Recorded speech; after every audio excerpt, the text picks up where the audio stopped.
All right, let's talk about something big in the world of politics. Senator John Fetterman is making headlines, and not for the usual reasons. He's calling for the outright bombing of Iran's nuclear facilities. Yeah, you heard me right. Not sanctions, not negotiations. He's talking military action. Now, Fetterman's not just floating this idea out of nowhere. He's been vocal for a while about his distrust of Iran's nuclear program. According to him, the whole thing isn't about energy or peaceful research. It's about building nuclear weapons, plain and simple. On X, the platform formerly known as Twitter, he didn't mince words.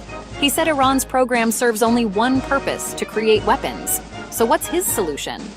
Fetterman's calling for what he describes as comprehensive military support for Israel, and he's not ruling out massive airstrikes to take out those nuclear sites. We're talking about the use of 30,000-pound bombs here, possibly even with the help of the Israeli Defense Forces. That's not just saber-rattling, that's a call for real, on-the-ground action. But why now? Fetterman says there's a crucial window of opportunity. He thinks negotiations are pointless and that time is running out before Iran crosses the line. And here's where it gets even more political. He's questioned whether former President Trump would actually pull the trigger, despite Trump's tough talk and his decision to pull the U.S. out of the Obama-era Iran nuclear deal. Let's zoom out for a second. Fetterman's stance is pretty extreme compared to what we usually hear in Washington.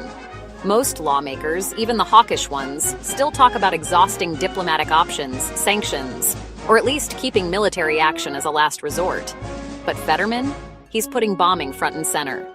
In January, he doubled down, saying he'd support destroying any remnants of Iran's nuclear program. And it's not happening in a vacuum either. Just recently, former President Trump said he's been in touch with Israeli Prime Minister Benjamin Netanyahu, and they're apparently aligned on the Iran issue.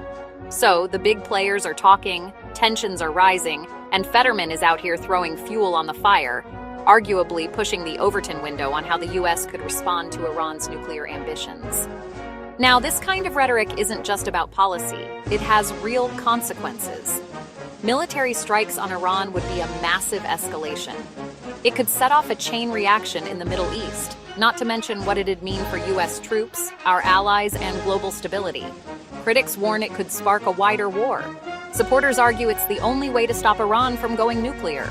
So, what do you think? Is Fetterman right to push for direct military action, or is this a dangerous move that could backfire? Drop your thoughts below. I'm curious to see where you stand. If you found this breakdown helpful, hit that like button and don't forget to subscribe for more political deep dives. Thanks for watching, and I'll see you in the next one.